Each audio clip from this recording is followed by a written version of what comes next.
कहाँ से देबा पापा इतना दहेज की दे दिहल सब अपन काढ़ी करेज के।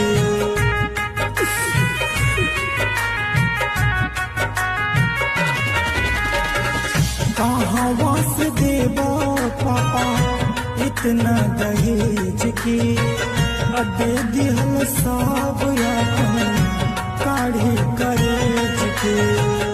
पिछबा कयाब पाई पाई पापा करिहन हमर विदाई हो। ससुरा के लोग दिल जरा